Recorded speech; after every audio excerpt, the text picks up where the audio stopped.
.com era is nearing, with thousands of new domain names soon to be available for firms and brands. ICANN, which is the Internet Corporation for Assigned Names and Numbers, owns about 20% of these new names and will reveal the companies which have applied for them this Wednesday. Let's speak to Ben Crawford, who is CEO at CentralNic and joins us now. Ben, once upon a time I looked to try and get a domain name, and there was a .co.uk, a .com, .net, .org. Now already, even before the release of all these new domains, you've got .me.uk, .me.eu, .org.uk, .uk.com, .info. What I'm saying is there's an awful lot of domain names. The scarcity value of being able to buy a fairly unique domain name has gone out the window. So won't pricing go down?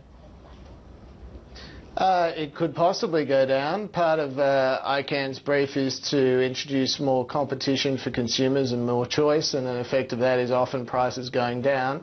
But it might also drive up the prices of the traditional premium names like the .coms and the .nets. It'll have other effects too, though. It'll basically mean that instead of just a utility like a .com or a .co.uk, there'll be domains that actually tell you much more about what's on the website you're having a look at. So smith.college versus smith.photography versus smith.xxx is obviously going to give you a good indication for a consumer or a search engine about what the actual website behind that domain is. Bit of a nightmare for companies, though, isn't it? I mean, if you're any corporation globally and you've got to buy up the domain names already, it's costing you a packet, but now you've got to add .group, .africa, .news, .golf, etc., etc., etc. There's going to be a lot of people trying to spoil the business for these companies and get ahead of them and steal these names so they can get paid for them. Well, actually that's really not the case. The ICANN has gone to enormous efforts to regulate against cyber squatting and to make that extremely difficult under the new GTLD regime compared to what's happened in the past. They've learned from the lessons in the past.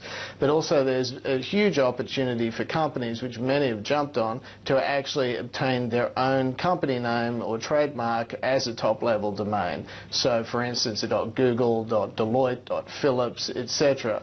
That gives them a whole lot of advantages. Obviously, unlike a trademark, which you can only register category by category, country by country, a top-level domain is actually universal. You've got it forever.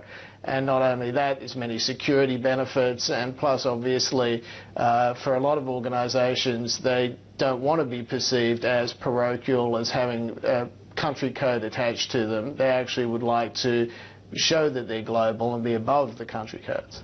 The trouble is that the police in this area are overwhelmed, aren't they, by the amount of cyber squatting that takes place. And I just refer back to the Coca-Cola case, where they had to get control of pornforacoke.com.